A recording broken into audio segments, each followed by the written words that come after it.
Welcome, ladies and gentlemen, to the Incomplete Skeptic Sober Wise Guy series. Sober Wise Guy, we typically interview people that have been in recovery for at least 30 years, and certainly our guest today uh, meets that almost twice.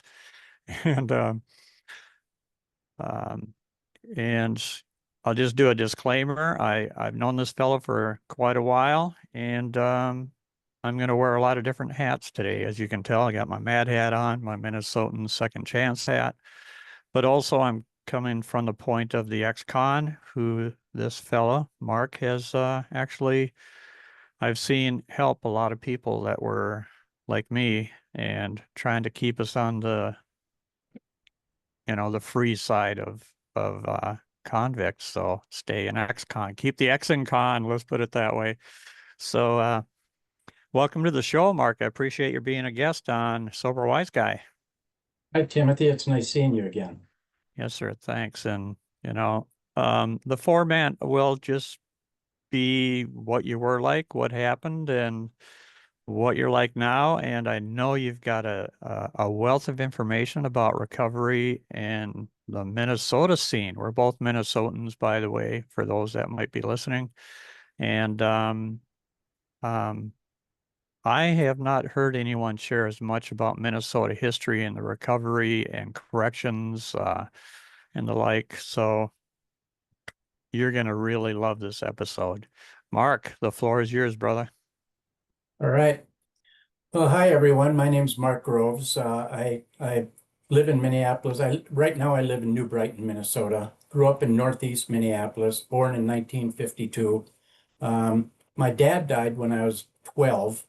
Um, Died in a car wreck on New Year's Eve. And then my mom ended up uh, turning into drinking a lot of alcohol. So my teenage years, I didn't have a lot of supervision, which was pretty nice. So I was the middle of five boys. Um, and then I started to, with no supervision, I started to get into trouble. So I started stealing cars, drinking a lot, burglaries, that kind of stuff throughout, from the time I was 13 till about, I'll say 17. Uh, a weird thing happened when I was 17 years old. My little brother, two of my little brothers actually, they were watching TV Friday night. I think I can't remember if it was Friday or Saturday night. One of my little brothers, decided he wanted to have some French fries. So he goes down and he puts some oil on the stove to warm it up, and then goes up to watch TV to wait for it to warm up. Well, we know what happens when we watch TV in the middle of the night. We fall asleep. So he burned the house down, Wow. burned it right to the ground. Um, Oopsie. yeah. So both of my grandparents lived in Florida. So my mom decided once the house burned down, my next oldest brother had just gotten out of the military, out of the army. And so her and him used his GI Bill and bought a home down in Fort Lauderdale, Florida. So my senior year, I get uprooted from Minnesota, go down to Fort Lauderdale, finished my senior year down there, went to vocational school in the morning for auto mechanics, high school in the afternoon. I didn't know anyone down there. No one knew me. It was actually a dirty trick, thinking about, going down to Florida and not being with any of my friends, and then graduating with a bunch of strangers. So as soon as I graduated, I got in my car and drove back to Minnesota. And then I spent the summer here. What I decided to do when I got back, June or July, is a bunch of us we were drinking and doing a lot of weird stuff, over the summer as we were graduating. A bunch of us decided to go down and join the military. We were all going to go down and join the Marines. So me and a buddy that I hung around with, Tim, his name was Tim, we were thinking the Marines. My dad was actually a Marine and my brother was Army. So we said, no, we're going to go in the Army. So we went next door, joined the Army, ended up being stationed together in basic training, advanced infantry training over in Fort Lewis, Washington. And then I ended up going over to Schweinfurt, West Germany. I was a specialist for a corporal, you could say. I was in headquarters brigade. But what I had been drinking, dropping acid, and smoking marijuana during my teen years. And so once I got over to Europe in 1970, 71, drugs were abundant over there. And so I ended up smoking hashish almost every day. When you got into a unit in the military back in those days, you'd get greeted by some welcoming committee of other GIs, and they'd say, "Are you a head or a juicer?" And so I said, "Well, I'm a head." And so then they introduced me to the heads in the heroin addicts, the hashish, the drug users, and then down the other end of the hall were the juicers. So the whole time I was in the military, I ended up smoking grade A hashish every day. It was a great time. One of the times it was, so I'm headquarters brigade. I'm the brigade commander's driver. I'm in headquarters brigade, had a secret clearance, great job. Couldn't ask for a better job in the military. I go down to Rome with my buddies for 10 days, and we used to have what we call health and welfare inspections. They called them CID. I think it was called investigative division. I can't remember what it was like, what it was called. Anyway, when I got back, I usually knew when the health and welfare inspections were happening, and then I'd alert everyone. So I get woken up in the morning the day after I get from Rome, and there's CID in my room, and they were holding a brick of hashish in their hand and said, "Is this yours?" And of course, they took it out of my field jacket that had my name on it. And then I ended up getting, they were going to court martial me. I ended up taking Article 15. And then it was shortly before I was going to muster out of the Army anyway. So I took the Article 15, got broken down to a buck private, lost my secret clearance. I remember when I was driving the commander after I got busted, and he said he was disappointed in me. And I said, "Sir," I said, "there's no difference between what I am today and what I was yesterday, other than now you know that I smoke hashish every day," because I was a strack soldier. I did everything that I was supposed to do. So I got my rank back before I got out. And then one of the things I did is I was a big rock and roll fan. So that's, we could buy albums for $1, $1.50 in the military. And then if you think about those double albums that they fold out, and then sometimes there's a double album that doesn't have an album. So I was a brigade draftsman for a while. And so if you think about that plastic that you put that sticky plastic that you put on a Social Security card or a business card or something. So I had a roll of that. And so I took and cut out several 12-inch discs of that. And then I smuggled back several keys of hashish back to the United States when I mustered out of the military. Had it delivered to my mother's house. I remember looking for the whatever UPS or whoever is delivering it that day up the street while they delivered it, and was wondering if the FBI would be far behind to arrest me or my mother for smuggling drugs. And of course, that didn't happen. So ended up having fun for that summer after I got out, actually that winter.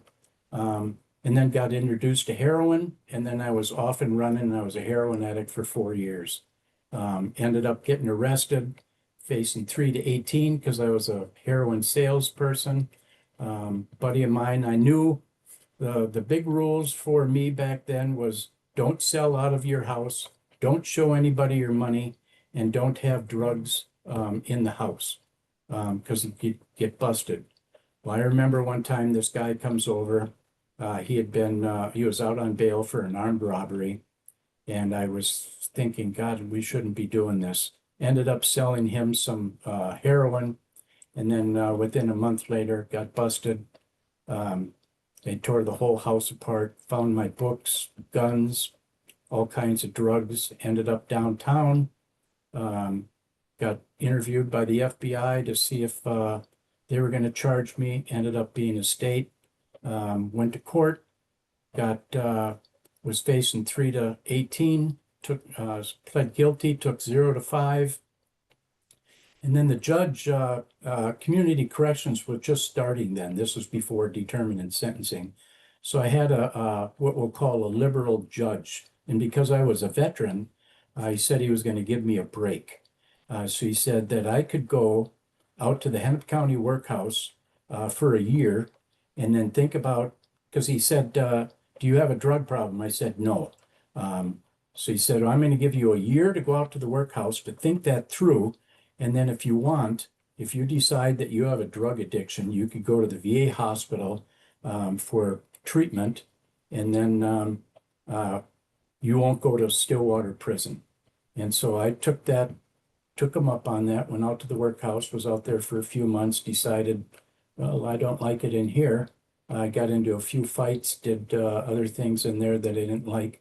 Actually, while I was in there, my partner, who had also gotten busted, he was on Huber, so that's where you're on work release in the workhouse. So I worked in the kitchen. And so he smuggled in marijuana for me every day, and then he would throw it in the garbage can, and then I would get it out, and then I was a marijuana supplier or a pot supplier for the workhouse for the months that I was out there. And then I ended up going to the VA hospital, smoking dope while I was in treatment. So I use September 1st of 1976 as being my sober date because I knew I didn't smoke after that, use any drugs, alcohol, anything after September 1st, 76. While I was in there, they had these, so it was a 30-day treatment program for veterans. They had these therapeutic communities in the Twin Cities back then. Actually, they had them all over the country. Any of you that are listening, if you remember Charlie Diedrich's Synanon model out in California, we had several of those here. We had Eden House, Prodigal House, which was for veterans, Freedom House, Farmhouse, House of Icarus for females. So my PO, Dave Gare, comes out to the VA and says, you're not ready to go back out on the street. I'm going to send you to Prodigal House. And so I said, well, what's Prodigal House? So he says, well, you can go over there and find out. And it turned out it was one of those therapeutic communities. And you're there for 1 or 2 years. And I said, I don't want to go to this place. That place is crazy over there. He says, well, your decision. You can either go there or you can go out to Stillwater prison and serve your 3 or 4 years or whatever you're going to do. So I thought with my criminal thinking, once I get in Stillwater, I can't get out. I could go to that Prodigal House. So I went there, ended up staying there for about 2 years, and then went to the University of Minnesota with my GI Bill, got my bachelor's degree in child development. I started working at Prodigal House as an in-resident counselor. This was before they had schooling for drug abuse, drug and alcohol counselors. I actually, my mentor, or the person that sponsored me, was Dr. Richard Heilman, who was the medical director for the VA. He was also the medical director at Hazelden back in the early days. He was also one of the guys that invented what we call the Minnesota model. Him and Dan Anderson, who was the president of Hazelden. And he sponsored me, guided me, helped me develop into a drug and alcohol counselor, and then ended up working at Prodigal House, which was a therapeutic community, working there for a few years after I got out. Wow, those are some early names, and some I've only heard of, and having worked at Hazelden for a few years, of course, I knew about Dan Anderson. And when I was a youngster getting in trouble, following basically a similar path to you, stealing cars and drinking, though. But did I was offered kind of the same thing as you, and when I went to the workhouse, they said, well, you can go to treatment or you can go finish your sentence over in Gladiator School in St. Cloud.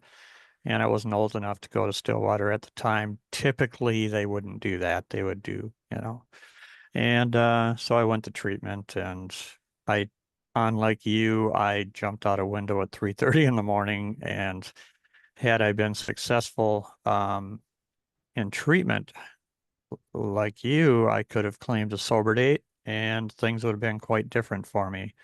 A few months after absconding, I ended up driving under the influence and killing a young person in a stolen car, but the stolen car didn't make me do it.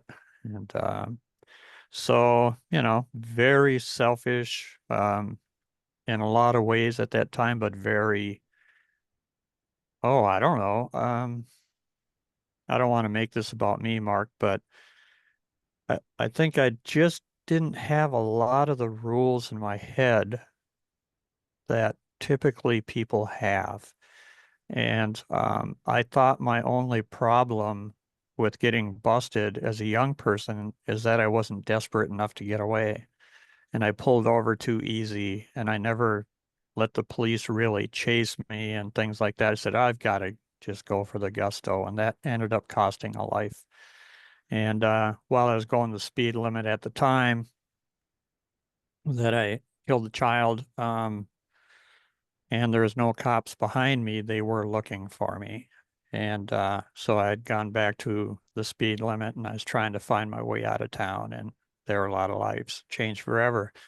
And for those that might be listening, you could, maybe consider the idea of following the paths that we've taken to where our lives totally changed when we did what we had to do and got serious about what was going on in our lives.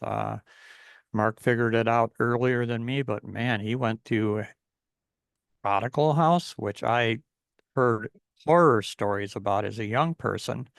And and when I was at Nexus, they would parade me through, well, not parade me, tour us kids through Eden House, and we'd see these adults that were dressed in baby bibs and diapers and stuff, and I thought I'd rather go to prison. Did you have to do that stuff at Prodigal House? And if so, can you talk about some of the Synanon things a bit? Yeah, so usually those therapeutic communities, they were all of them were like Eden House, Prodigal House, Freedom House, Farmhouse. So what would happen when you would go to go to one of those places, they had what they call a bench.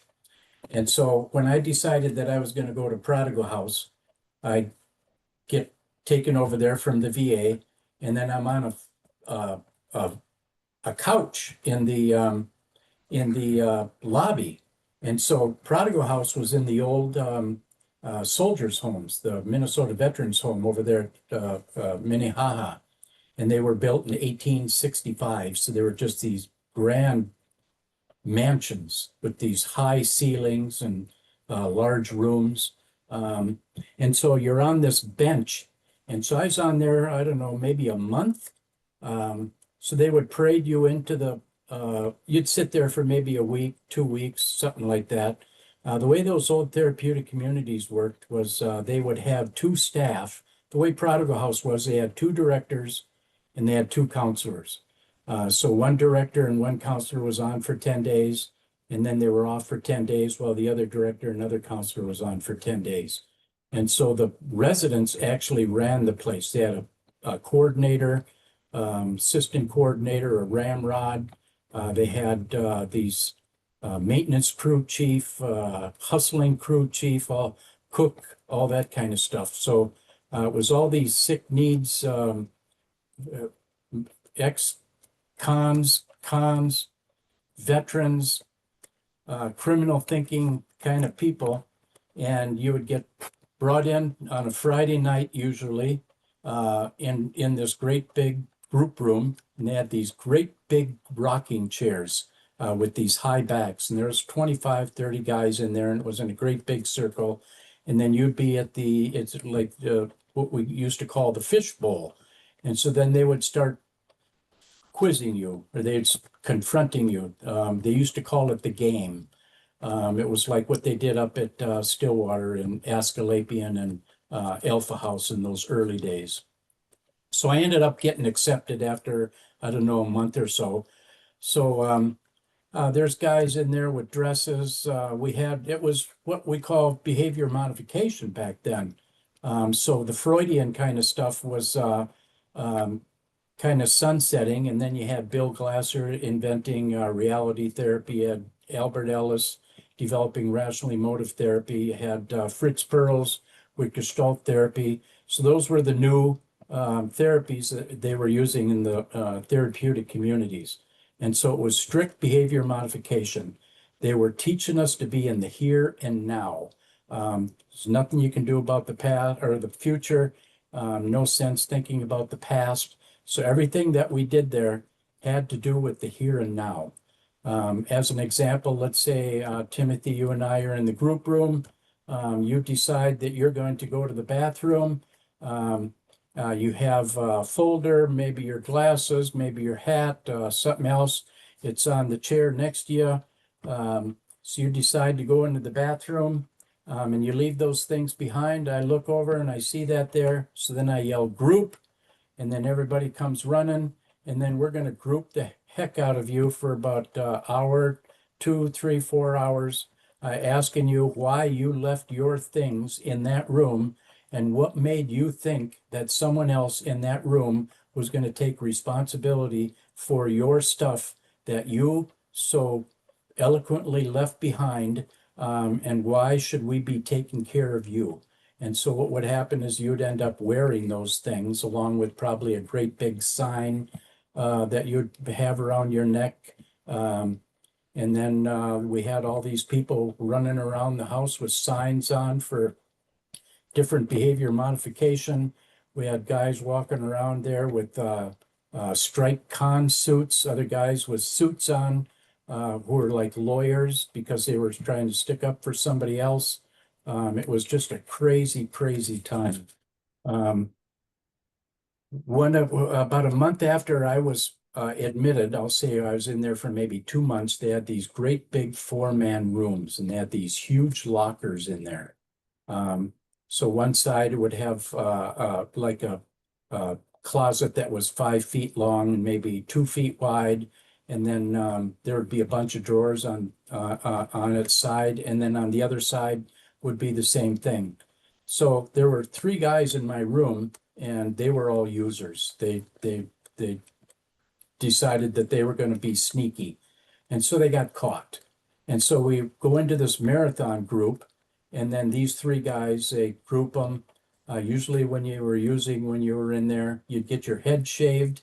You'd get what we call a verbal haircut, where we would put you up against the wall, and then everyone would come up in your face, like when I was in basic training with the DI. So I think Full Metal Jacket and that DI that was in there, we'd be screaming at each other. So after they grouped those 3 guys, they go, well, there was a 4th guy in that room. We should probably find out what he's doing. And it was me. And so I said, I don't know nothing about nothing. I didn't see nothing, nothing. So they were grouping me and grouping me and grouping me. And I said, I don't know nothing. So they said, you're acting like a con. You're not caring about your brothers here. I think that we're going to help you get into your con behavior. So they had this locker with bars on the front. Remember, it was like 5 feet tall, maybe 2 feet wide, 3 feet wide. So I spent a week in that as a con. And then they said I could come out when I decided I want to get into my treatment.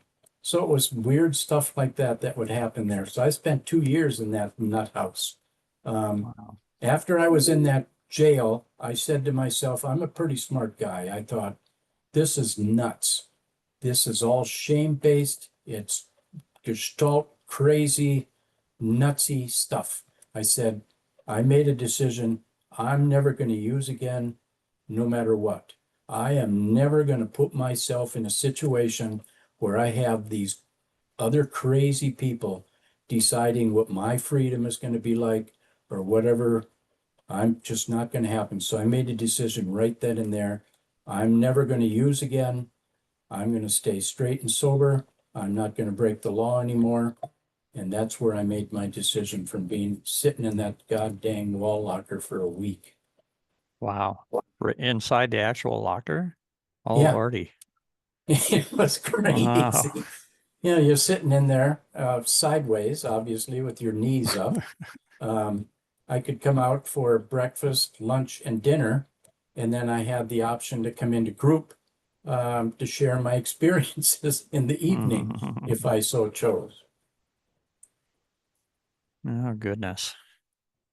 Well, I guess it could have been worse in my case. In Nexus they didn't do that. They did the marathons though, and and they'd hold you down and scream at you, and I had somebody sitting on my chest and someone kneeling on each arm, somebody holding my legs down, and they're confronting me.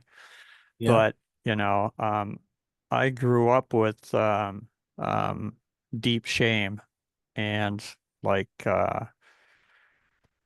yeah, I'm just not going to change. I wish I would have had the sense that you did and made a good decision, but I just didn't.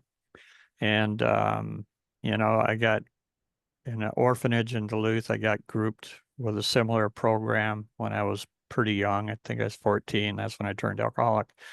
And and they eventually kicked me out of the place for being incorrigible. And they say that it's an old joke about Norwegians or alcoholics or addicts, whatever. You can always tell an alcoholic, you just can't tell them much.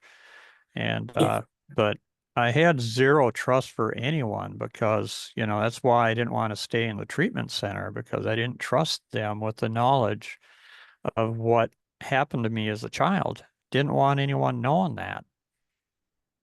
And so I had zero trust. Went into the system with a counselor at the orphanage who was an abuser. Yeah, thanks a lot for giving me more trust in people in the system. Um, Went to group homes where there was, alcoholics running the place and really just a lot of emotional, mental issues and abuse. And I just totally grew up with some of the worst stuff. And when they took me away from my bio mom, Mark, they said that our case of abuse was the worst they had seen in Minnesota up until that time. And I'm not proud to say I've heard worse today. There are things going down. Maybe it's just things coming to light, but back in those days, you just at least weren't hearing of them. yeah, So, and I had a spiritual advisor. Some people call him a sponsor. She told me that trust isn't first on the list of for somebody that's been through what you've been through. And, I'm not putting words in your mouth, but I'm kind of thinking that some of your thinking might have grown out of a similar schemata with your upbringing. I don't know. You think that there's any truth in that? yeah. So, yeah. I was pretty lucky. After about a year I was in there, Doc Heilman had developed this in-resident counselor training program. And so I thought, I'd already made the decision. I'm not going to use again. So I talked to Doc Heilman. We actually became friends, um, professional friends, and I trained under him. This was before they had education at the colleges, and so I remember sitting on the seventh floor in a staff meeting, and there's all these psychiatrists, doctors, psychologists, chemical dependency counselors sitting in a circle and they're reviewing the cases. And so uh, it came around to something that I had a strong feeling about. And so I was sitting next to Doc Heilman and I said, well, I disagree with what these people are saying, but they all have these big degrees and stuff. He says, don't worry about no degrees. He says, you state your opinion here. your voice is as loud as everyone else's in here. And so I took that to heart. And then I asked him how I could become a bona fide chemical dependency counselor. And that's where that in-resident counselor training ended up going to the University of Minnesota, got my bachelor's degree. Back in those days, community corrections was brand new. I remember when I was in Prodigal House, we would go to AA meetings. And I Hmm. remember being in an AA meeting one time early on. We'd go to 2218, 54th and Nicollet, different places. And I remember being in there and saying, I'm Mark and I'm a heroin addict. And they said, you're not welcome here. And I thought, what do you mean? And they Hmm. said, well, this is for alcoholics. You're not an alcoholic.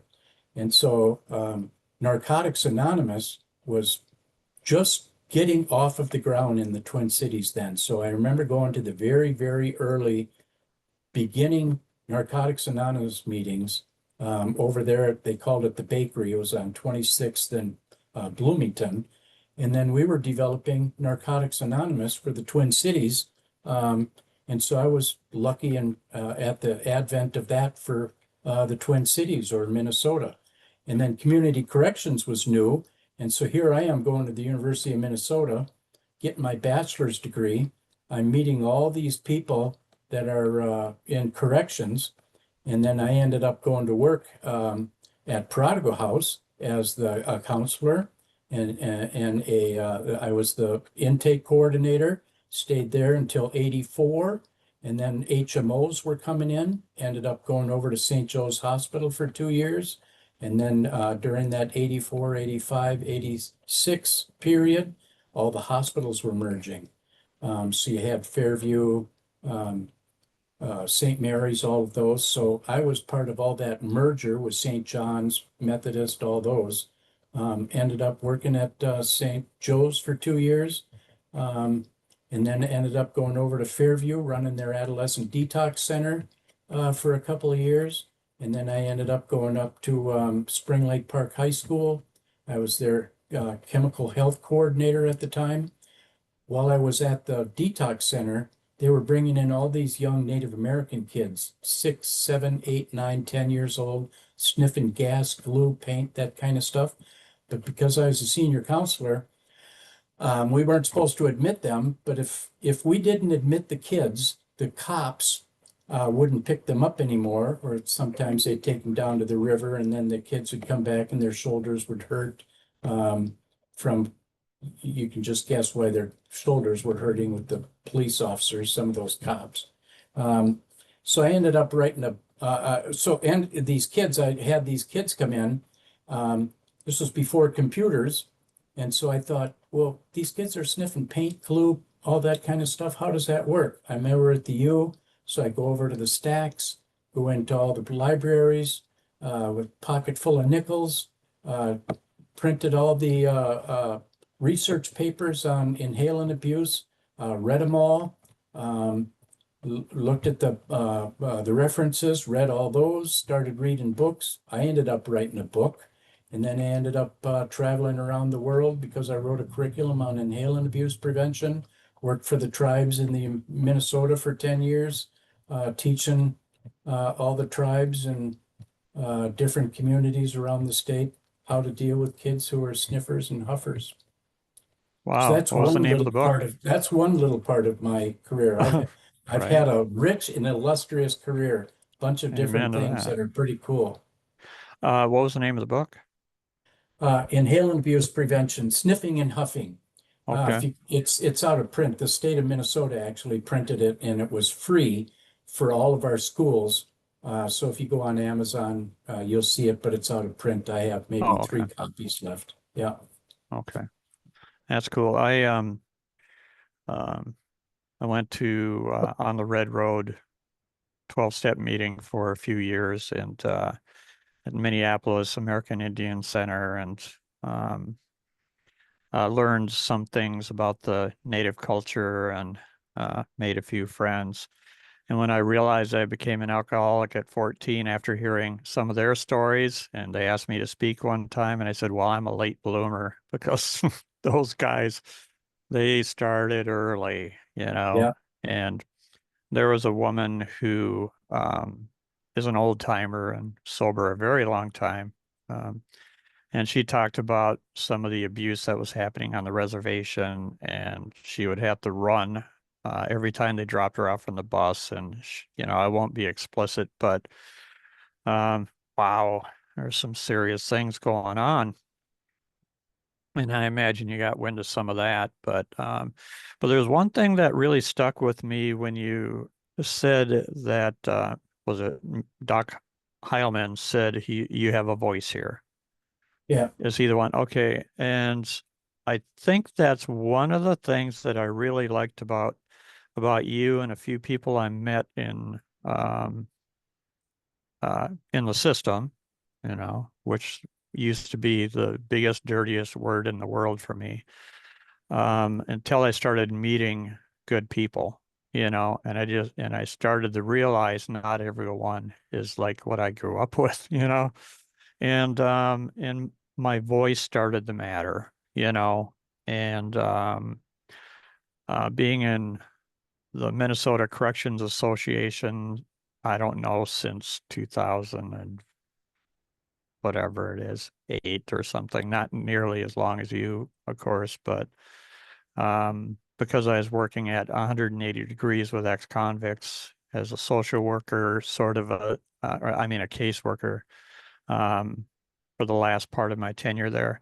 But it was so important to actually have a voice, and um, when I was trying to do a resume, you helped me with a resume. And when you were doing trainings on interviewing, motivational interviewing, that was really an eye opener for me. And I've always personally resisted getting any kind of a PhD, BA, nothing. I wanted nothing to do with other people telling me how to think. I was thinking it would ruin me. Even my spiritual advisor said, go get an education. I said, I'm not doing it. I'm just going to go with who I am, And that wasn't the best thinking in the world looking back, but it is what it is. And but as an ex-con, having uh spoken in prisons now and being involved with matting, having a voice as an ex-offender, and I took a life and I dedicated to my life to spend the rest of my life doing something about it. And trying to help other people with not making the same, errors that I made. And it's not illegal to be crazy. It's only illegal to act crazy. So I don't pretend to not be crazy, but I don't act on it. And that's because I'm recovered. A lot of my thinking has been addressed, and I got out loud with what my shortcomings were, and hung out with people like you that would smile when you'd see me and be supportive and allow me to have a chance to try and help other people. Maybe in it's like the folks that are working in the jails and prisons and the like, I get a chance to show them that some people change, as do some of the ex-cons that are working with the Full Circle group, And so I don't know. I guess it's a sideways thank you, Mark. And um, uh, so what are you doing these days with your, well, I don't want to use the words illustrious career now because I think you're at a different point these days, but what's cooking these days? Well, I'll back up a little bit. Okay. So I ended up I ended up going to work for Eden House. I actually worked there for 20 years for R.S. Eden. Um, I was their Children and Family Services director, and then I ended up being the director for their supportive housing. So we brought in supportive housing into Minnesota. So I did that for about 10 years. And so while I was doing that, we had all these people in prison, especially what we call the Challenge Incarceration Program, CIP. People coming out of prison, many of them were homeless. And so I'm running this 124 unit apartment building over in South Minneapolis, another 80 unit one over in Northeast Minneapolis, Central Avenue Apartments, running Portland Village, 3 or 4 different places. And so I opened up, we had site-based Section 8 certificates, and because I was a director, I could do things. And then like you were talking, saying earlier, I always thought it's good to empower others, let other people's voices be heard, have them be part of the whole change process. And so I said, I talked to the Department of Corrections. I said, anytime you have someone homeless coming out of CIP, have them come to Alliance Apartments. I'll put them up at the top of the list, and we'll have them not be homeless. We got supportive housing here, etc. And so that's how I got into the Minnesota Department of Corrections arena.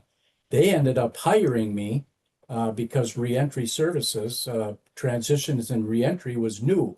If we go way back to when I was at Prodigal House, Heilman, and college, I read a book called Megatrends by John Naisbitt. And in that, John said, when you're reading the paper or you're listening to the news or magazines, you're going to see these little teeny articles. They're usually on the side, and those are emerging trends. Pay attention to those little articles. And so I took that to heart as well. And so I started hearing about transition and reentry. And so I'm doing all these housing for DOC, Minnesota Department of Corrections, and they have a reentry services unit that's brand new. Tim Lands is the director or the manager of it. And so I called Tim up and I said, Tim, I said, here I'm doing all this housing for DOC. You're developing this reentry services unit for the Minnesota Department of Corrections. How about you and I do a presentation at the next Minnesota Corrections Association up in Duluth and talk about transitions, reentry, brand new concepts. I'll talk about how we work with them at the Alliance Apartments, which I ran. And so we did that. And then they ended up doing hiring at the Minnesota Department of Corrections for a facilities reentry coordinator. DOC usually hires from within. They very seldom hire from without. And so Tim has already seen me work. He knows what my work ethic is like. And so I'm interviewing. I'm one of 13, and they hire me. And I'm now the facilities reentry coordinator for all of Minnesota Corrections, Department of Corrections. So I developed this transition coalition where I'm bringing in people from community corrections. We have 11 prisons in Minnesota. They usually are stuck in the prisons. They don't know what the emerging programs are. So I would have these topics like chemical dependency treatment or sex offender treatment or some other topic. I'd invite people from the prisons, let's say Faribault, St. Cloud, Shakopee, Stillwater, who are providing treatment, talk about how those programs worked in the facilities. And then I would have the community folks. There's usually 100 of them, 100 people at my transition coalition meetings, 100 or more. I would find out people who were working in chemical dependency, substance use treatment programs, have them present so the prison staff could learn what's going on in the community. And so the community could learn what's going on in the prison. And then I do these road trips with the case managers at the prisons, set up 6, 8 stops, go to Alpha House, Prodigal House, Fairview, Park Avenue, whatever. We'd get all these tours. And so I did that for 4 years. And then the headhunter came out, saw what I was doing, and asked if I would like to come over to the Federal Bureau of Prisons and do the same thing at their residential reentry centers. So they offered me a big salary. I said, yeah, that sounds like a great time. I ended up being the division director at these residential reentry centers for the Federal Bureau of Prisons. The way the feds work is you're usually in some other state. If you think about federal prison, you're usually kidnapping, bank robbery, terrorism, child internet porn, drug drugs or weapons charges, big charges, long sentences. So the way they work it is they don't know when you're in a prison in, let's say, Texas, Virginia, wherever, they don't know Bemidji from Burnsville from Brainerd. So the way the feds work is your last 6 months of your sentence are done at these residential reentry centers. So you're on inmate status while you're at them. So I ran both of them that are in the Twin Cities, one in Roseville and one in East Lake Street. And so I did that for 4 years, ended up retiring in 2016, took the summer off. In the meantime, I'm elected president of the Minnesota Correctional Association 2 different times, still got my feet deeply set in corrections, helping people make connections, still making a difference in corrections, trying to steer the ship. And then after that summer, I decided, I want to continue working. So I ended up, so the last 9 years, Timothy, I've actually been working at State Services for the Blind, and I'm the intake coordinator for State Services for the Blind. So I work with blind people. And all my corrections friends are going, what do you know about blind people? What are you doing working with blind people? And I says, well, let's think about this for a minute. I says, do employers want to hire people with a felony, a criminal conviction? Do they want to hire someone that has a sex offense on their record? Do they want to hire a blind person? So you can take the same stuff and help people move forward and make a difference in their lives and feel worthwhile and have independence and income and feel worthwhile. So that's what I've been doing for 9 years. Nice. When I was a kid, one of my greatest blessings, I felt so grateful for the ability to read, and I would lay in bed and just feel like I'm in a religious rapture sometimes at the ability to read. And because so many ideas could come to me that way. And because of my ability to read in prison, I got in between seg sentences, I had an opportunity a couple of times to read books for blind people, make audio tapes of them. And I don't have the best pronunciation skills, unfortunately. And but it was still a really good feeling, and I was probably being harder on myself than what the people were hearing the audiobooks were experiencing. But if if blind people felt anything like I did with my ability to receive information, then I've done a good deed. So They were glad to hear a human voice. oh If, wow, okay. they, they, they, they listen to you with joy. So the way um, most people don't probably have never seen this, heard it, or whatever. If you see a blind person, their phones talk to them, and so they'll speed it up. And so you've heard at the end of commercials, blah blah blah blah, and they speed up the whatever all the stuff that's going to happen to you and kill you by doing that medication or whatever. And so they'll hold that up to them, and then it'll talk in that computer voice. And so they're used to that. And so when they hear a human voice and they know that you sat down and you read that book to them and that you took time out to spend who you are with them at a quality time, priceless. Nice. I'm gonna have to in an email or something, or you can even say here if you want to, but I'd like to put it in the description, part of the description for this interview about the blind services. So if there's a website people can go to and maybe um, volunteer or get information, if you'd be okay with that. Yeah, they could just Google Minnesota State Services for the Blind. Should be the first thing that comes up. Google or whatever you use for a search engine. Minnesota state services for the blind, and then there it'll be. Cool.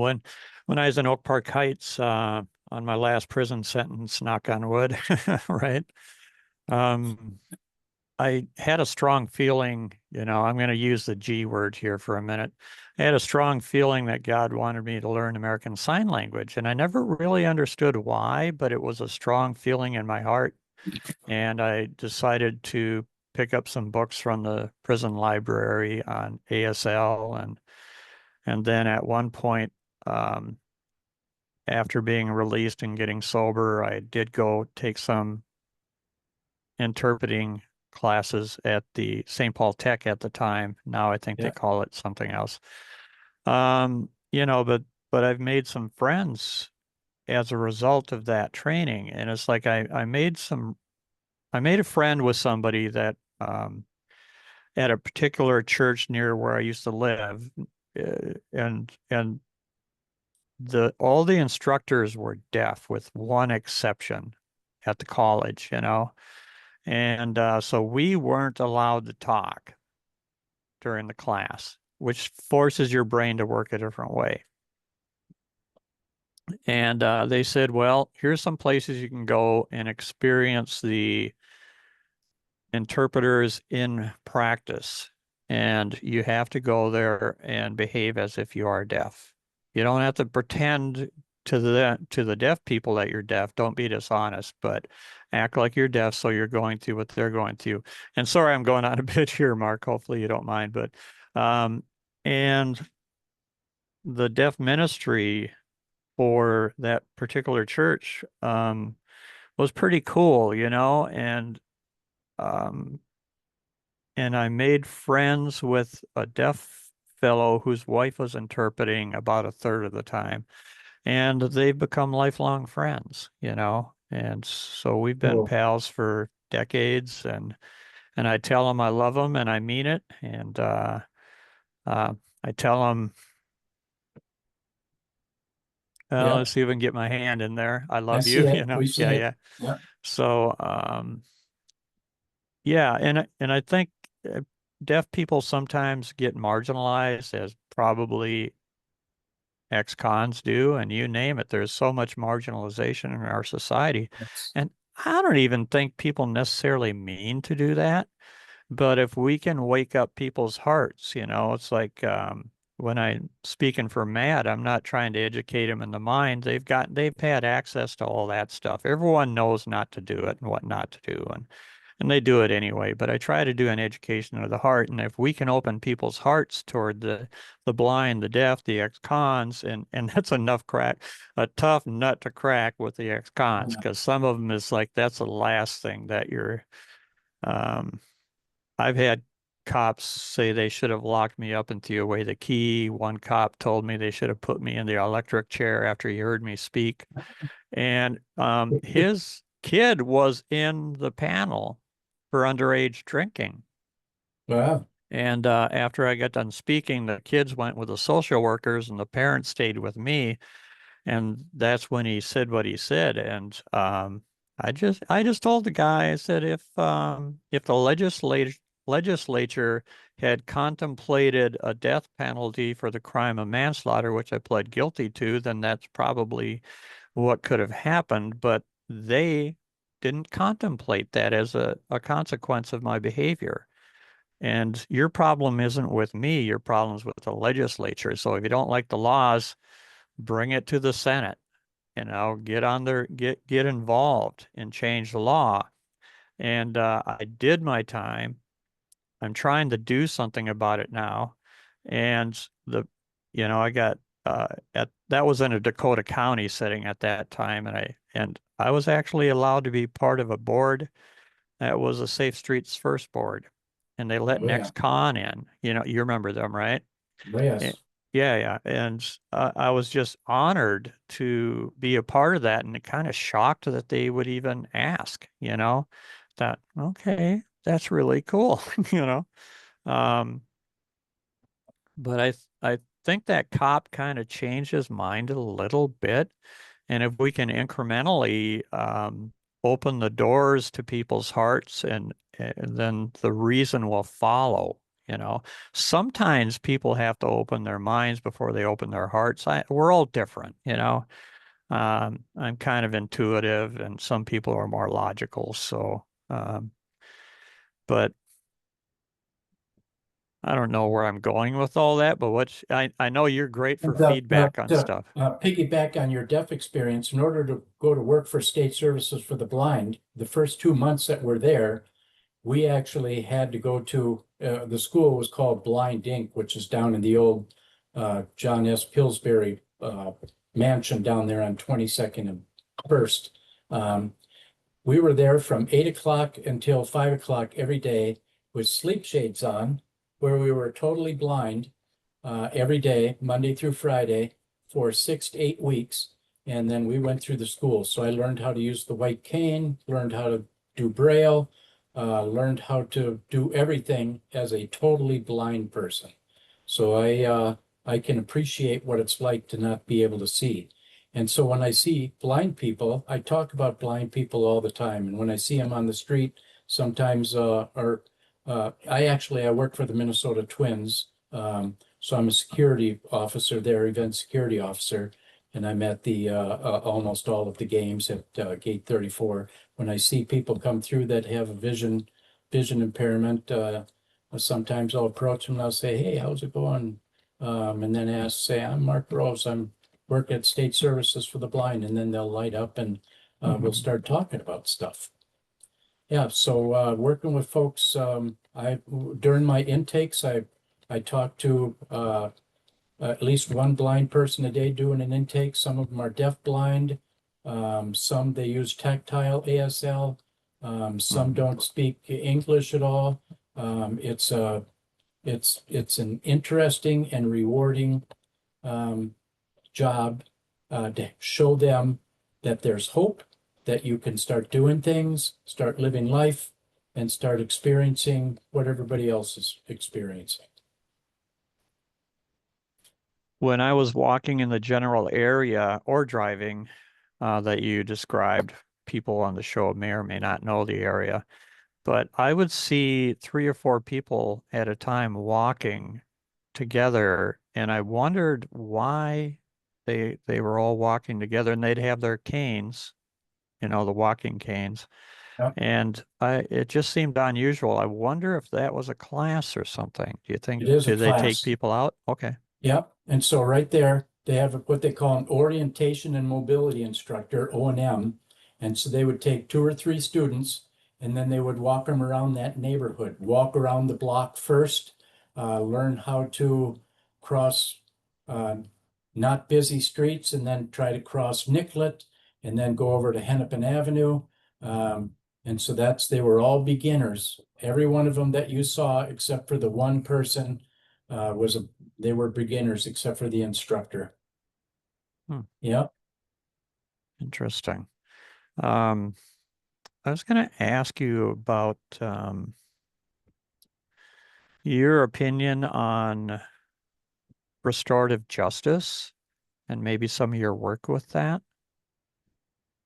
Yeah, I'm a big proponent of restorative justice. Early on, when I was at DOC in 2008, Kay Pranis and some of the other folks that were early pioneers in this, um, I remember I hosted a play on it, and then I would focus um, uh, my transition coalitions around that subject matter. It's huge. Um, it's so cool. Um, the experience from both ends, actually from all 3 ends, from the person who was slighted or abused or whatever you want to say happened to them, the person that was whatever we want to call them, the perpetrator, the offender, or whatever you want to call it, plus the system itself, the prison or the jail or whatever. So all 3 are actually working together, not just the 2. Hmm. I think that's what really impressed me about restorative justice and early recovery. And Kay Pranis was actually one of the 2 trainers that did the mediation training, and I got involved with doing mediation and restorative justice circles for adolescents. And I was taking out young people for sentence of service as well. But she was involved with the Washington County training, and I can't remember the other woman's name who worked for Washington County, but Kay was really very supportive. And but I He saw, was the guru. Yeah. yeah, man. Um, and I was up in um, on the North Shore, and her name came up a few times, and it's kind of interesting. I guess she's got some family up there. I won't go into too many details, um, but her story really helped me want to be a better person, you know. And when um, people like yourself are, it sounds like I'm just pumping sunshine, Mark. I'm just not that kind of guy. I just say it the way it is, and it really makes a difference to me in my life to know somebody has a kind heart and really cares about what happened to me and is supportive of trying to keep me um, viable in a higher vibration of service in this world, Um, because the old thinking is a really low vibration. It's kind of probably sounds new agey or something. I don't care what people think, um, but I think when we flip the switch on the old days, um, we go from a lower vibration to a higher one, and it's like you can't you can't easily close a heart once it's been truly opened because we'll always have that heart memory. And it's like all the logic in the world can't, it's like a ton of head ain't worth an ounce of heart in my world.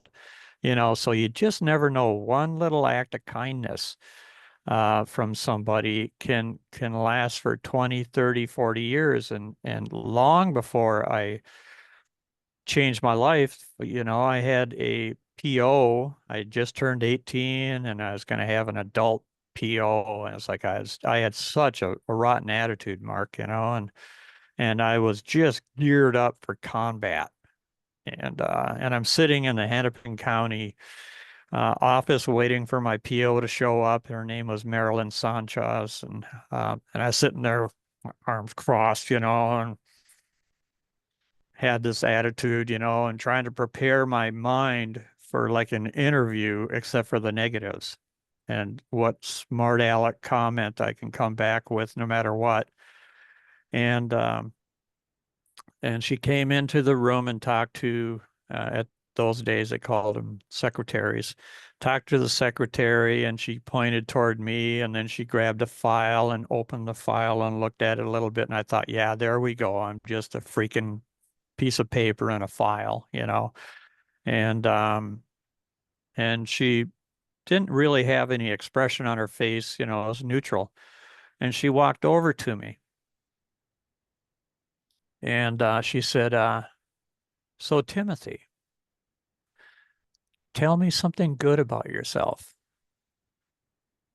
And I literally, my jaw dropped down and I looked at her and then I looked at the floor and I was completely ashamed because I had nothing. I couldn't think of one good thing about myself. And, and I didn't sense any meanness or judgment or anything. She just nailed it. And I was so ashamed that I couldn't think of something good about myself.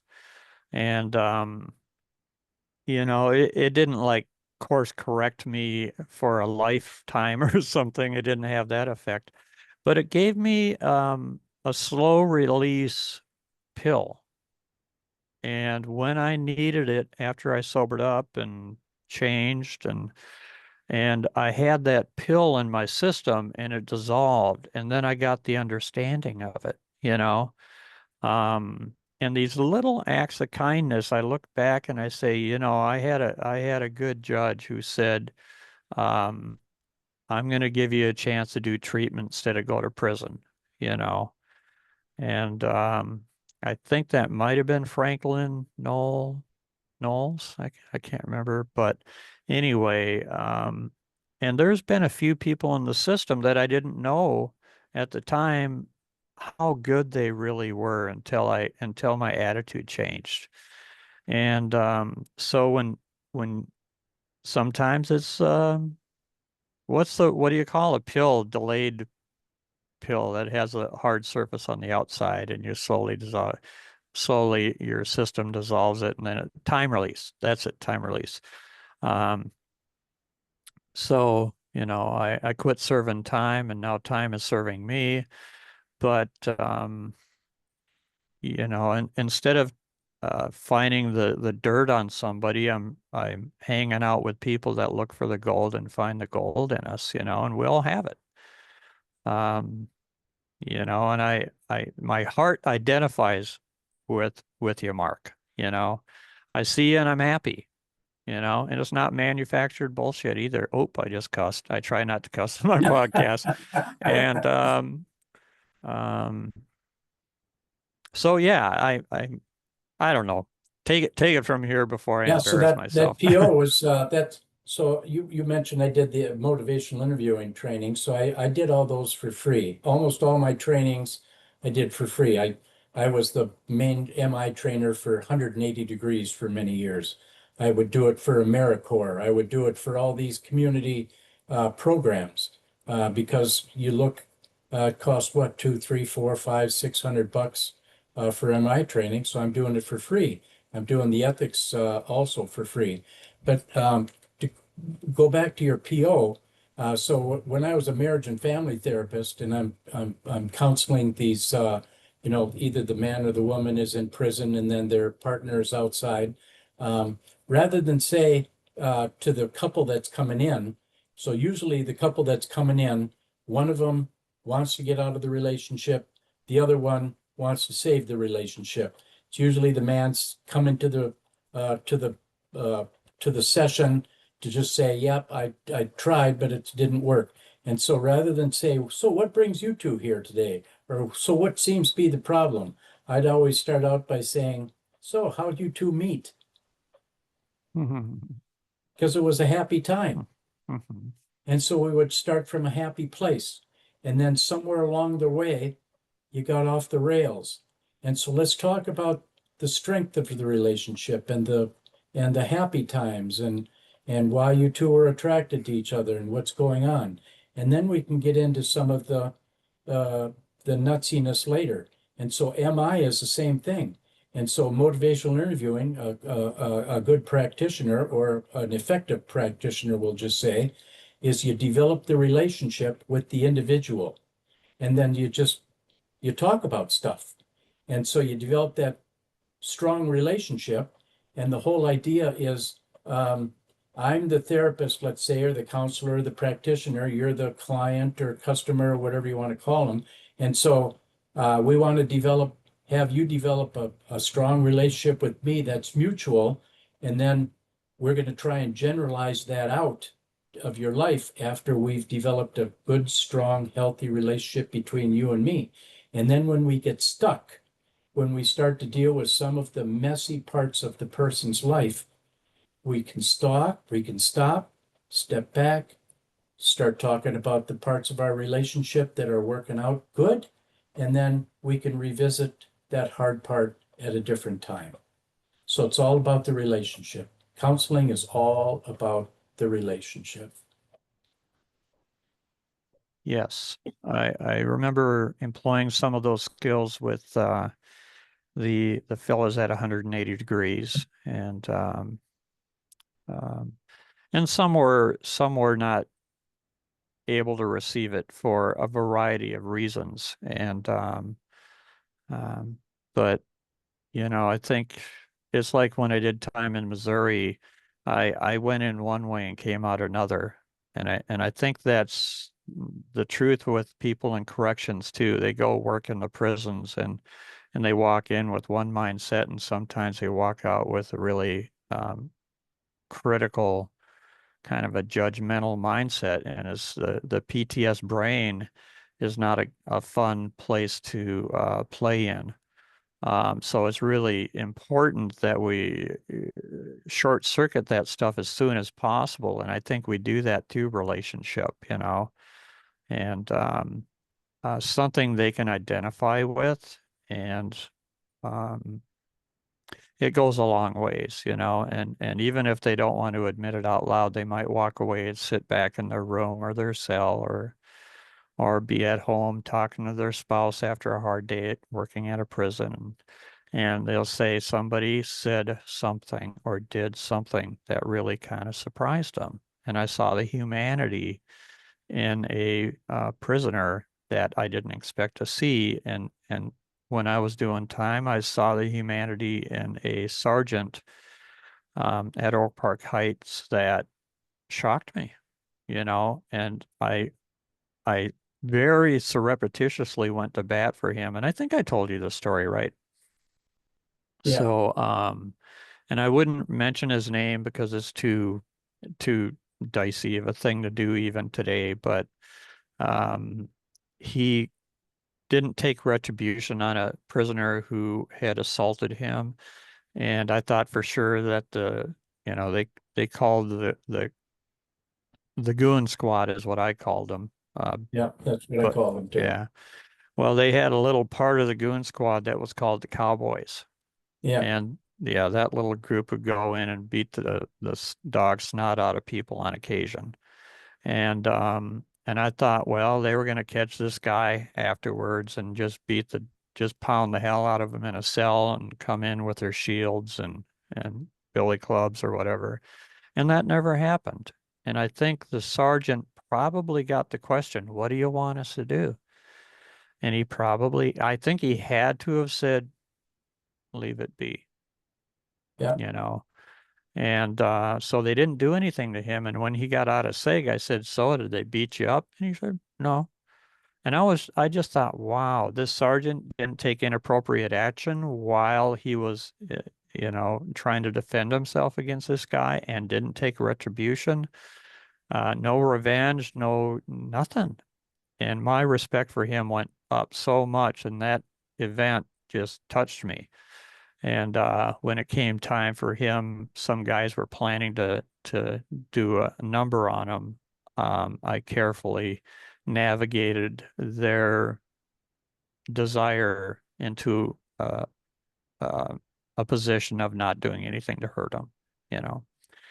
And so you just never know when your actions are going to give someone, you know, um, and you are on Facebook, and you're one of the dad joke meme champions, Um, but I was looking at your page about a kindness, showing kindness to somebody. And I took that Mark Twain quote and I posted on my page, and I actually had two people take exception to that, about being kind, and people mistake um, kindness for weakness or something. It takes a yeah, lot of strength to be kind in the face of difficult people, and you don't have to take their stuff, but you don't have to hurt them either, And it's like I'll go find a safe space for myself, but I'm not going to go off on them because then I become part of what they're doing. And then I'm going to yeah. feed the same thing that made them be that way in the first place instead of remove the energy from that um, mindset, So, Back up to that correctional officer thing that a lot of people. So I worked for the Minnesota Department of Corrections for 4 years. I was in the prisons every day.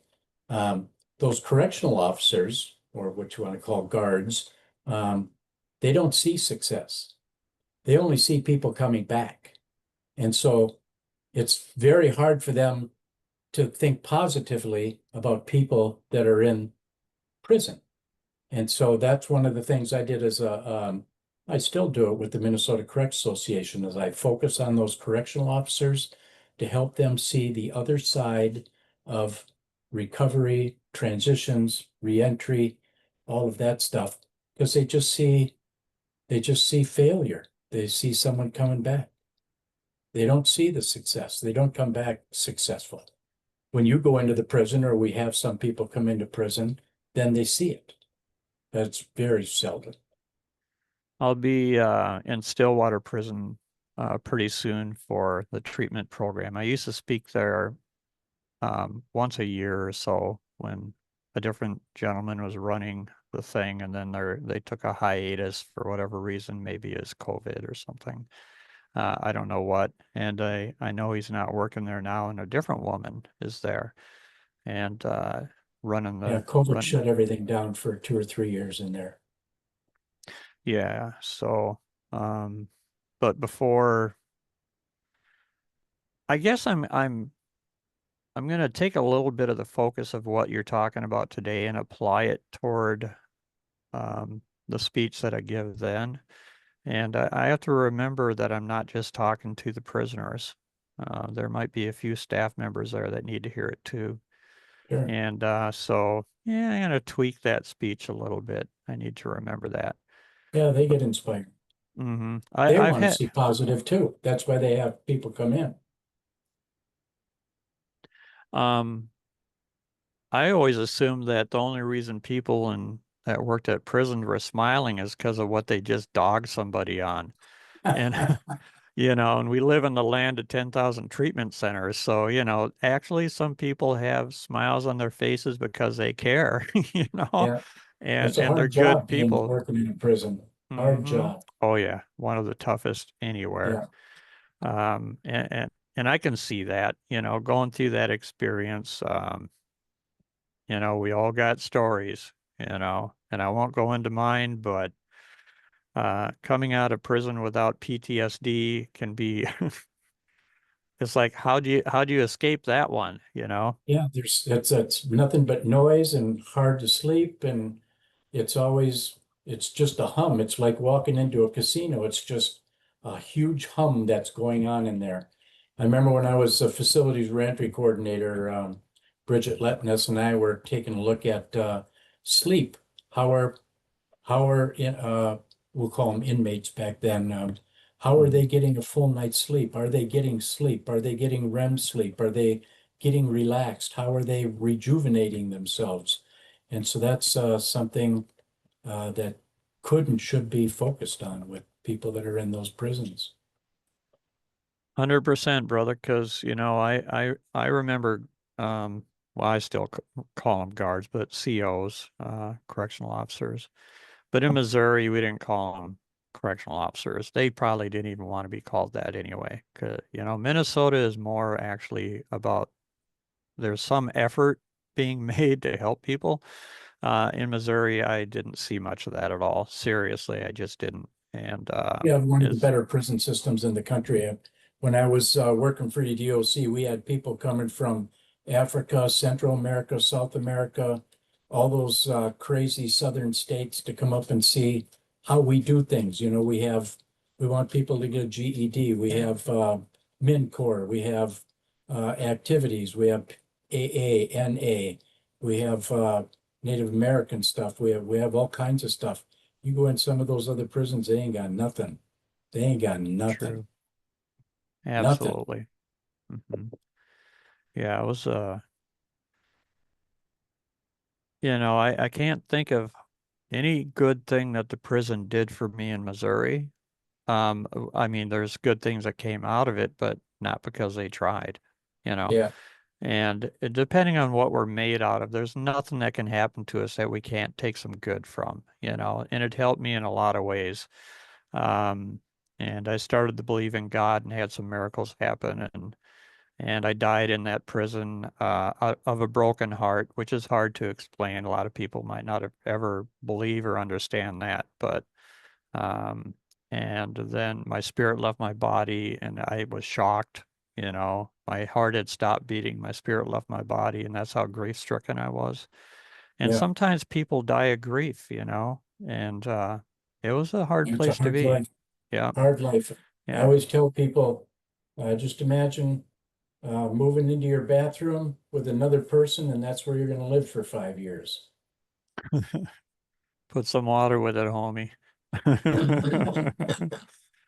So, but anyway, obviously I didn't, my, I was in my spirit and my spirit went back into my body I said, no, I'm not going out that way. And my spirit, when it hit my body again, it rocked my body and then my heart started beating again. And I was in they didn't like me much, and they'd put me into the death row uh, segregation cell, which is you're not there legally, they couldn't do that, but yeah, whatever, right? And that's where I ended up because they had got mad at me and they put me into a cell that was urine soaked.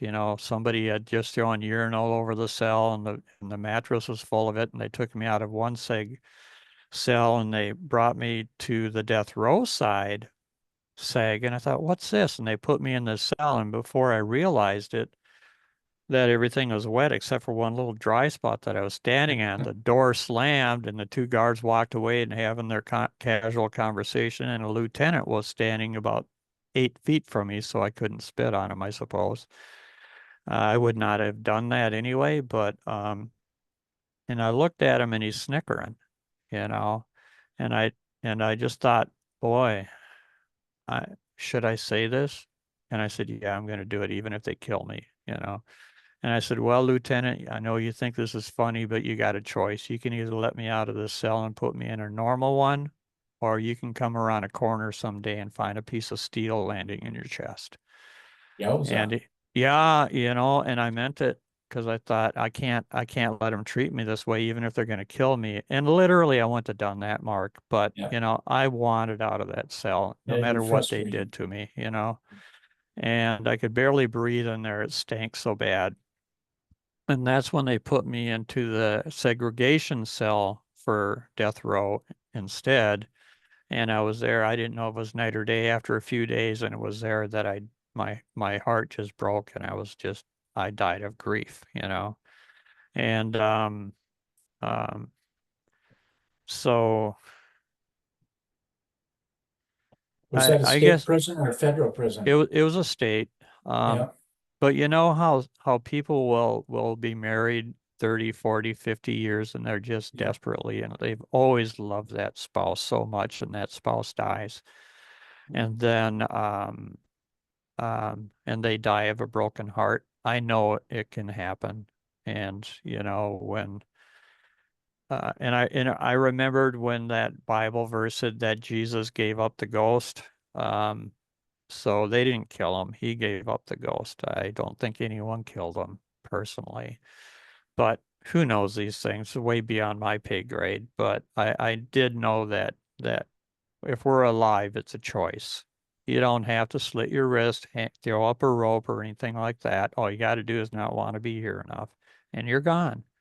So there's a part of us that is always going toward the light, and um, the only thing that's real is love. And if we want people to change, we have to be kind, compassionate as much as we can, not be fake, not take a bunch of crap from people for no reason. Forgiving people is not a weakness. Forgiveness always runs deeper than the offense that requires its presence. And without an offense, you can't have any forgiveness. And if forgiveness is more powerful than the offense, isn't that like lock them up, throw away the key, but you throw away forgiveness? One of the greatest human tools for change that we have.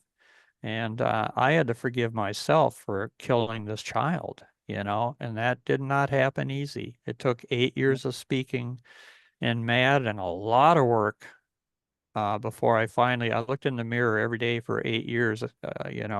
I'd talk and I'd want to run my car into a bridge or a tree and kill myself for killing this child and all the crap that I put people through. And while I was talking, I felt like I was doing good, but then I'd drive home and I just want to kill myself.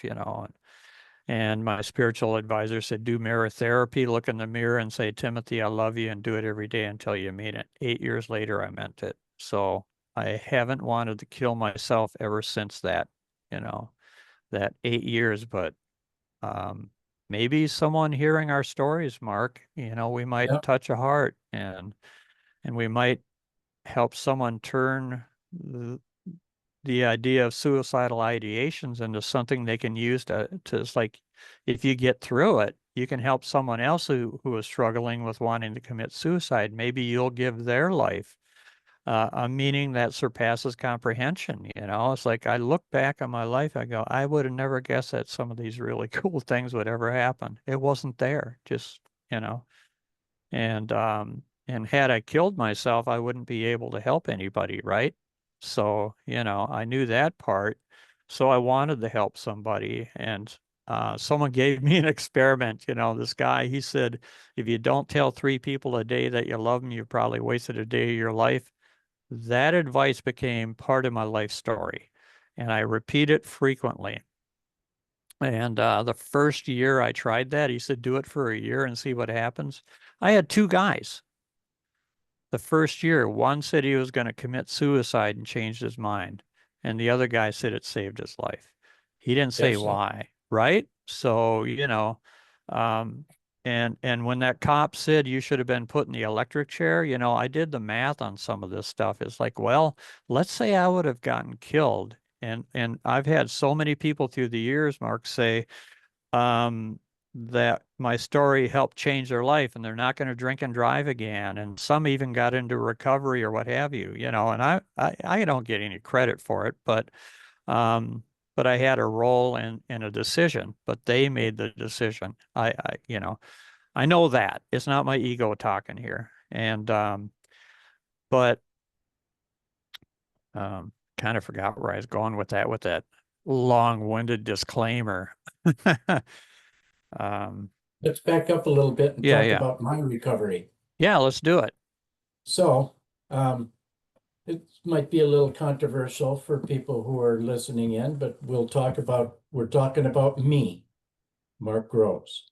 And so, go back to the 70s. I'm in the therapeutic community. I'm definitely a criminal thinker. Developed that criminal thinking when I was 12, 13 years old. It's alive and well with me. It's fun for me to think criminally because I still have it.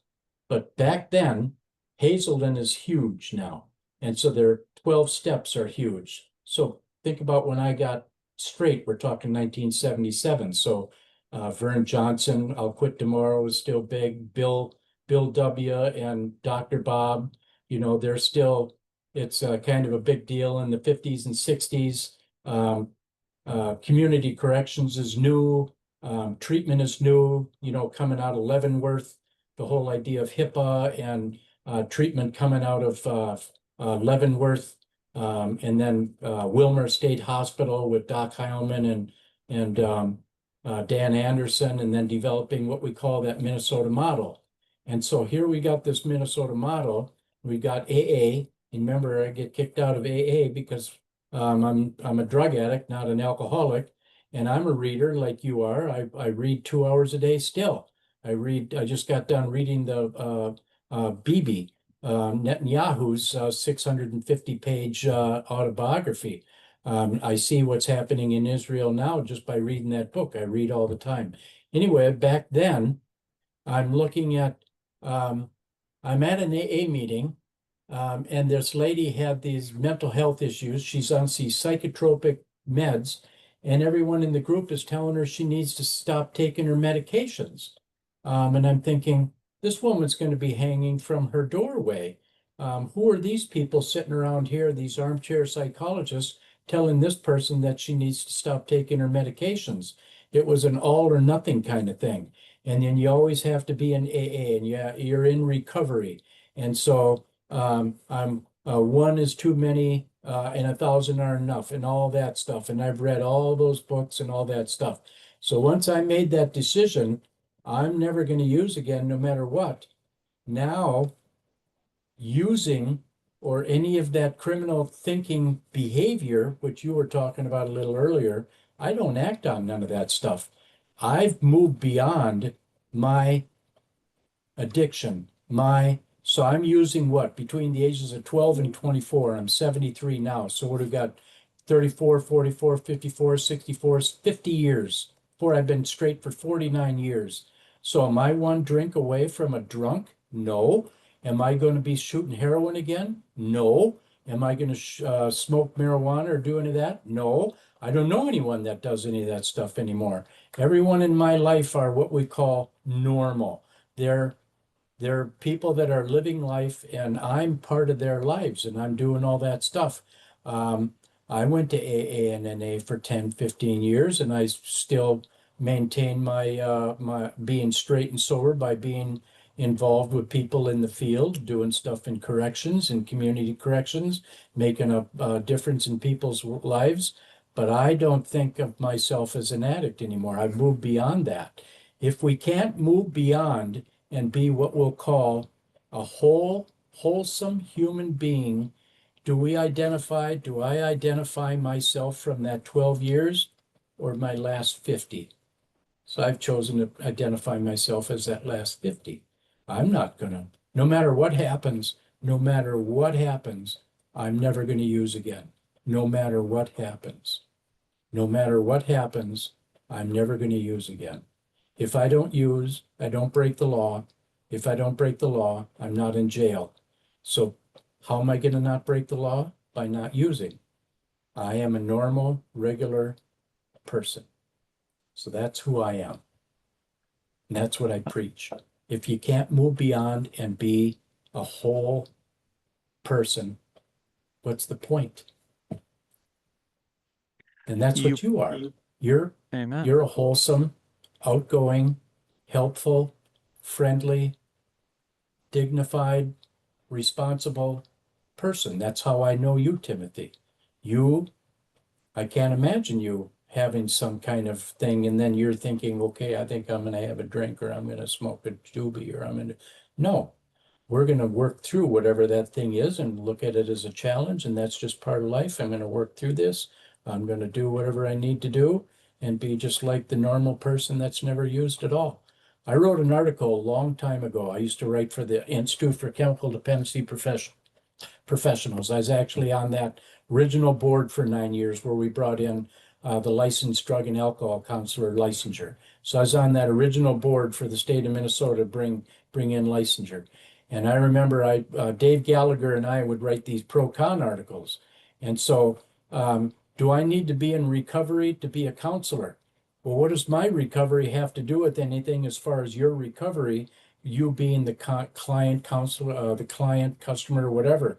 And so um, uh, the person that's not chemically dependent, never indulged in drugs, those are the things that we that have indulged from that other side, we want that.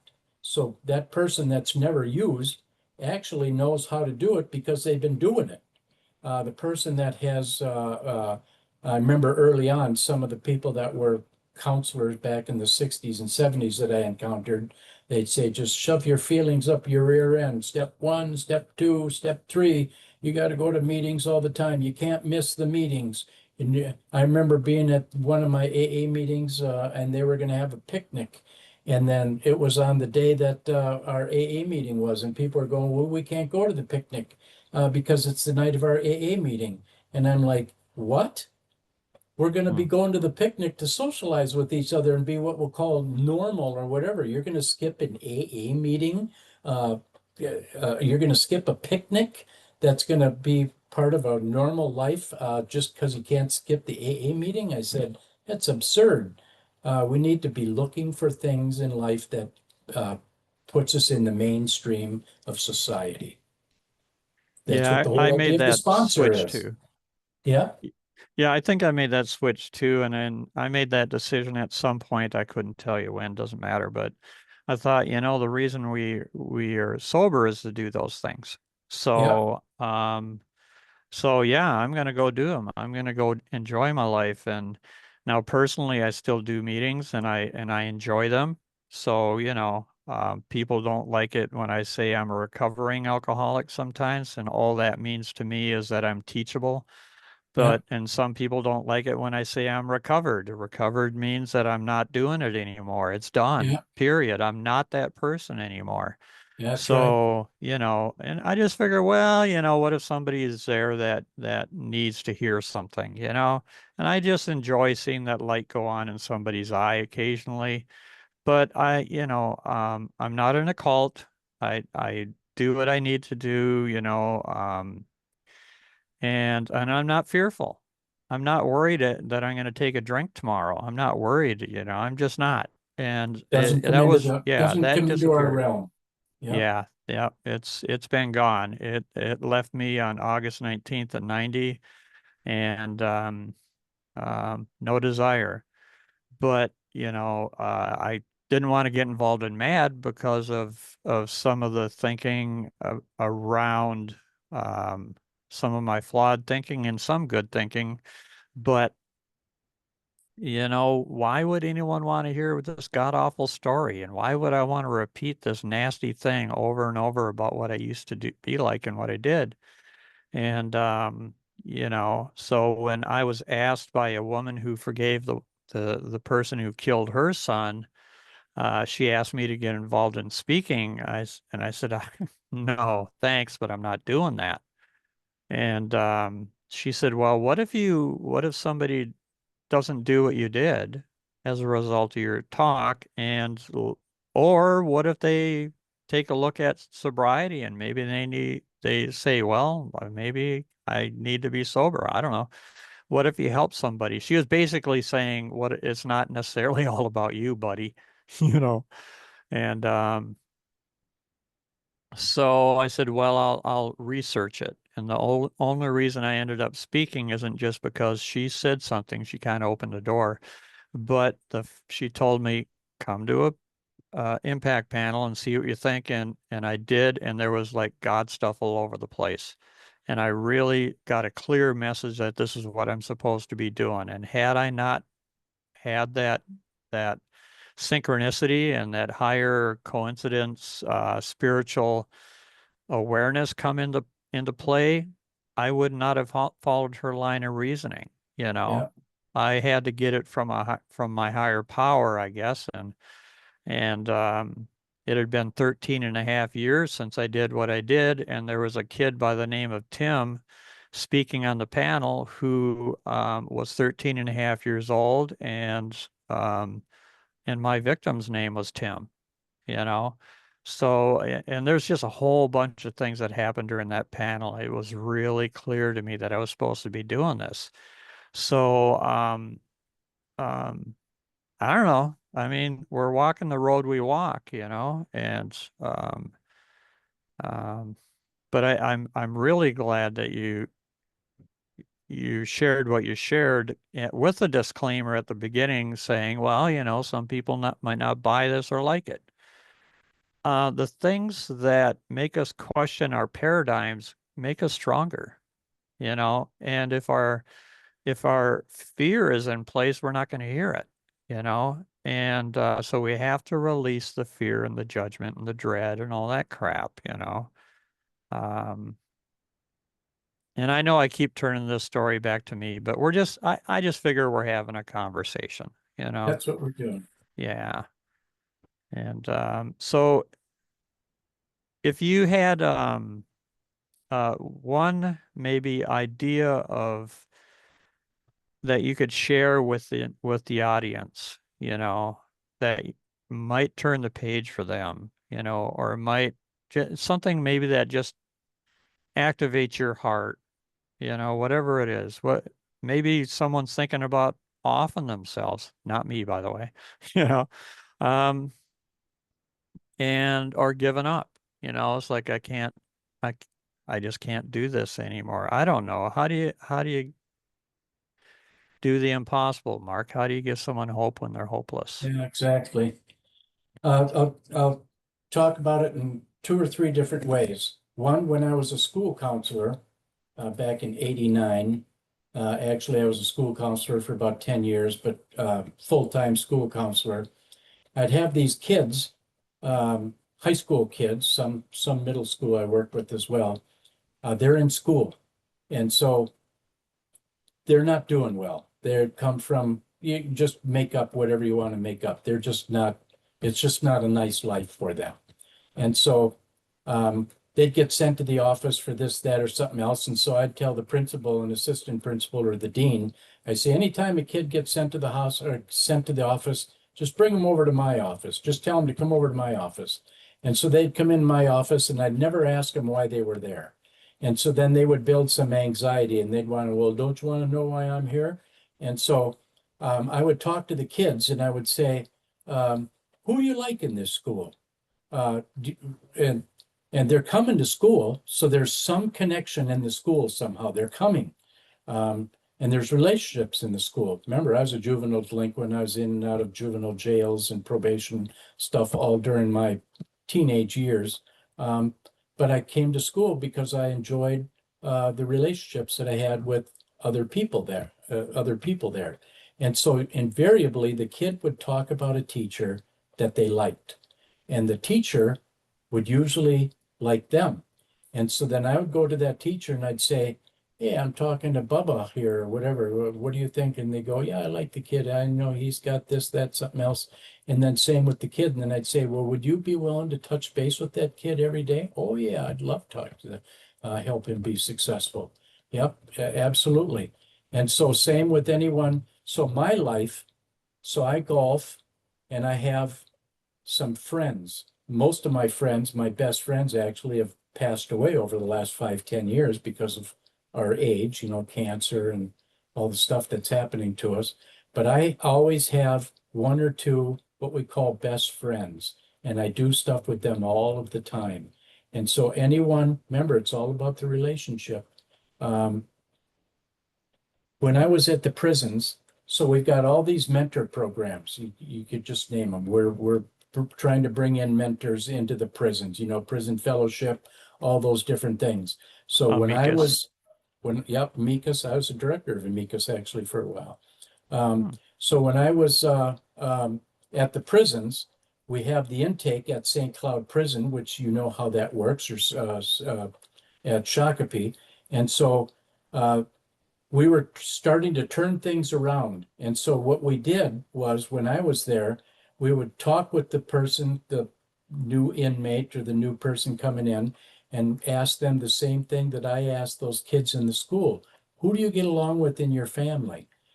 Who in your family is a positive force in your family? And then we would try to make that connection. And so then that person, well, I forget what the numbers are, 6 out of 7, 6 or 7 out of 10 people in prison don't get one phone call, one letter, one connection with anything outside, nothing, zero, nothing. And so if we could get them involved with Aunt Lucy, Uncle Bob, their cousin Gina, someone, that's what I had early on. So when I went to that therapeutic community, remember my dad got a dead dad, brothers I'm not talking to at all, my mom's drunk, I'm not doing whatever, I'm juvenile delinquent, criminal thinking, all that stuff. I had a cousin, Lorna. Lorna came and visited me every single weekend the whole time I was at that therapeutic community for those 2 years. Lorna. All the other people in there loved Lorna. When I was in jail, you know what it's like looking through that plexiglass, and you can either look at them or talk on the phone. You can't do both in some of those places. Who came to visit me all the time? Lorna. So she was my my beacon, my inspiration. Lorna was not a user. She was the nerdiest, nicest person in my life.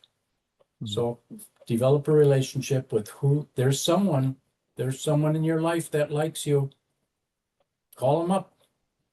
Do something with them. They'd love to hear from you.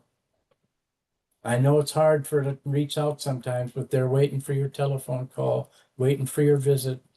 Go bike riding, go out, get some ice cream, go sit by the lake, do something. And there they are. They're your inspiration.